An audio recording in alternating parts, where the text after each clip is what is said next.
नमस्कार. माझी शिवकृपा दूध डेअरी आहे बीड बायपास येथे. तर मी ग्राहकांचे पेमेंट घेण्यासाठी पेटीएम आणि फोनपे हे दोन ॲप्लिकेशन वापरतो. तर यामध्ये काय होतं आहे, मागील 2-3 दिवसापासून जसे की ग्राहक मला या अगोदर पण क्रेडिट कार्ड थ्रू पेमेंट करायचे. म्हणजे कस्टमर टू मर्चंट, म्हणजे आमचं शॉप असल्यामुळे जे मर्चंट आहे ना ते त्या थ्रू पेमेंट करायचे. तर यामध्ये मला ना क्रेडिट कार्ड थ्रू पेमेंट केल्यामुळे मला 2% चार्जेस लागते. ही गोष्ट मला 2-3 दिवसापासून जाणवली. कारण या अगोदर मला कधी चार्जेस लागले नाही. या अगोदर माझं लक्ष होतं की ग्राहक क्रेडिट कार्ड थ्रू पेमेंट करत आहे, कारण एकदा मला चार्जेस लागले होते, जसं की अमाऊंट थोडी मोठी होती तेव्हा. तर आता ते स्मॉल म्हणजे छोट्या अमाऊंटला पण चार्जेस लागत आहे.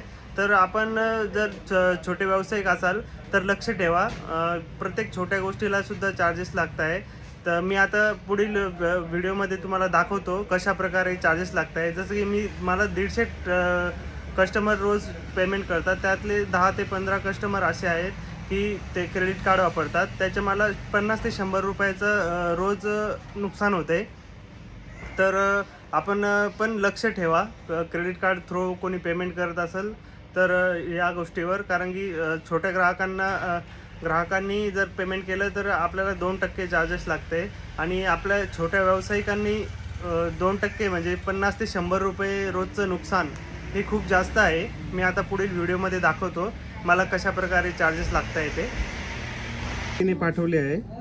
तर 65 रुपये हे त्यांनी क्रेडिट कार्ड थ्रू पाठवले.